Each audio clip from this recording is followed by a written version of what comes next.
पुण्यामध्ये hit and रनचं प्रकरण घडलं आणि या संदर्भात कठोर कारवाई करण्याचे आदेश राज्याचे गृहमंत्री देवेंद्र फडणवीसांकडून दिले गेलेत। सुशांत सावंत आपल्याला अधिक माहिती देतील। सुशांत, वरिष्ठ पातळीवर या सगळ्या प्रकरणाची दखल कशी घेण्यात आली आहे, काय आदेश दिले गेलेत? नक्कीच आपण जर ज्ञानाला बघितलं असेल तर पुण्यामध्ये जे हिट अँड रन प्रकरण घडलं आणि त्यामध्ये 2 जणांना जीव जो आहे तो गमवावा लागलाय, त्याची गंभीर दखल जी आहे ती राज्याचे उपमुख्यमंत्री देवेंद्र फडणवीस यांनी घेतलेली आहे।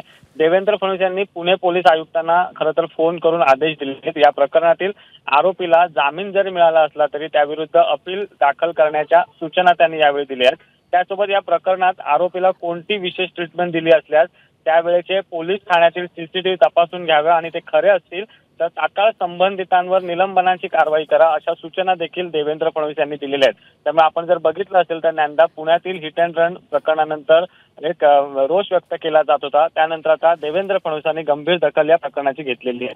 धन्यवाद सुशांत या माहितीबद्दल। एबीपी माझा, उघडा डोळे बघा नीट।